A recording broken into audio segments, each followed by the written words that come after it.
Pope Francis, the first American Latin leader of the Roman Catholic Church, has sadly passed away. Welcome back once again, and if at all you're new here, please subscribe and turn on the bell so that you don't miss out on anything that we upload. Grazie Signore, grazie a te. Grazie. The Vatican has confirmed that the head of the Catholic Church, Pope Francis, has passed away at the age of 88. In recent years, he'd been battling multiple respiratory illnesses. On February 14, he was admitted to the Gemelli Hospital with a diagnosis of double pneumonia. Now the Church and its 1.3 billion followers worldwide will enter a period of official mourning before his funeral and burial, and then the calling of a conclave to elect a new pontiff. The Catholic media sometimes calls him the Asian Francis because of the esteem he was shown by the Pope.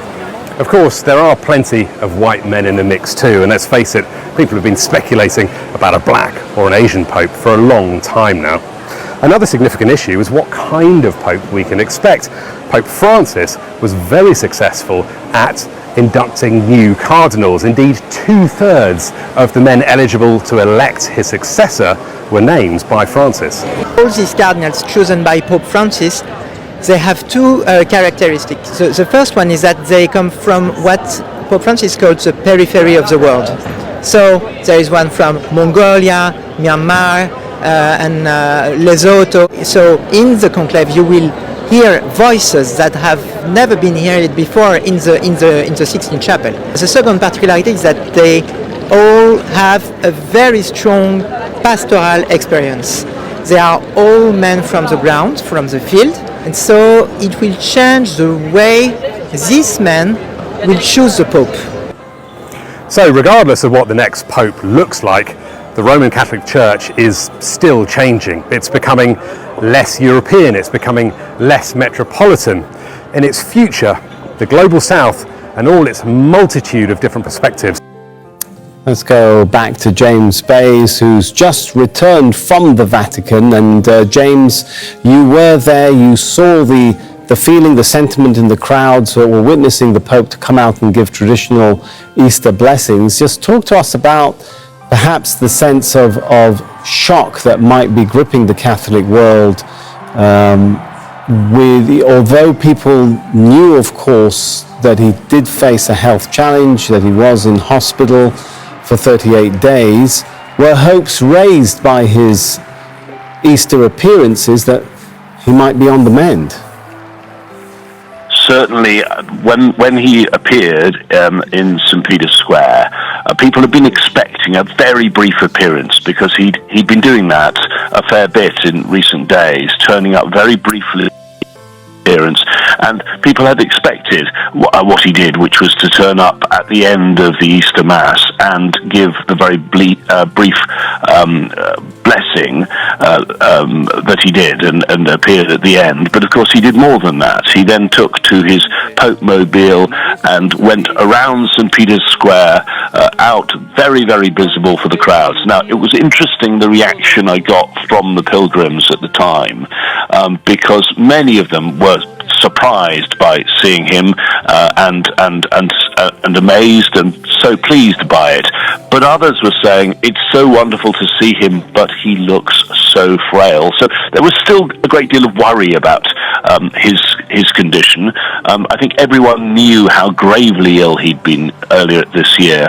38 days that he'd spent in hospital with double pneumonia and kidney issues, and doctors had even said that they felt that during that illness he had been very close to death. So among the pilgrims, still there was a great deal of concern 24 hours ago about his health. People were talking about whether he should have been making an appearance. They were delighted to see him, but they all knew what his doctors had said, and that was when he came out of hospital he should take complete rest, 2 months of convalescence and rest. But this was a Pope who was determined to go about his job, determined to remain visible.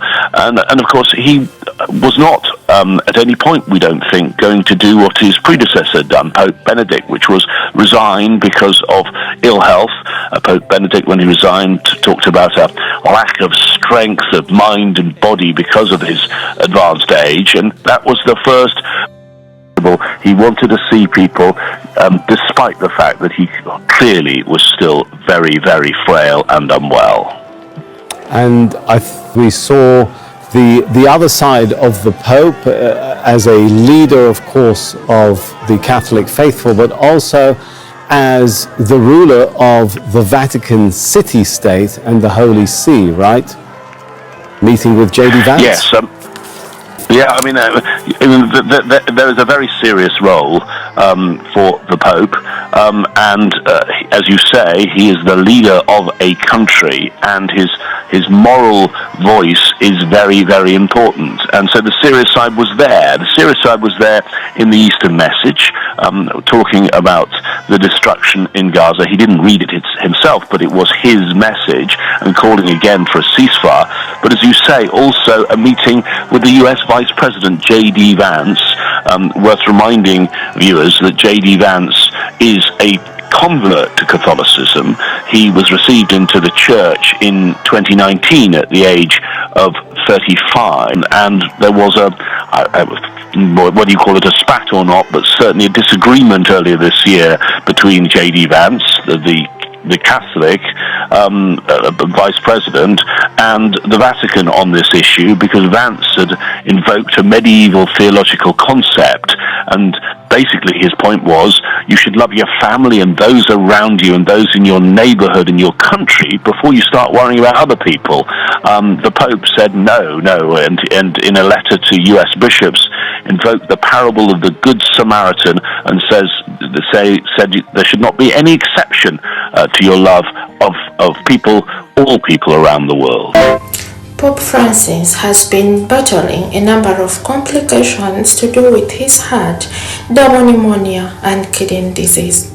He has been hospitalized over the past 38 days and made a surprise appearance on Easter as the congregation was in the Mass of the resurrection of Jesus Christ.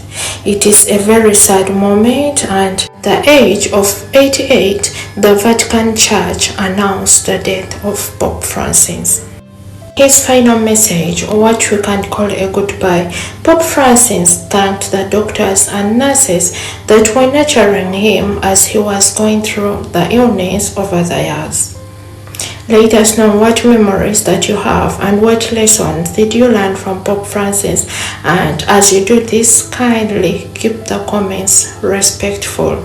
I remember him as someone that was loving and kind, whereby he made a statement and gave out the parable of the Good Samaritan when they were telling him that he should mind about his people and not the ones that are suffering in Palestine and Israel. Our thoughts goes out to his family and loved ones, as well as the Catholic Church and all the believers worldwide. Thank you for watching this video till this far, and please consider subscribing and turning on the bells so that you don't miss out on anything that we upload. Once again, let us know what you learned from his last moments before death. Bye bye.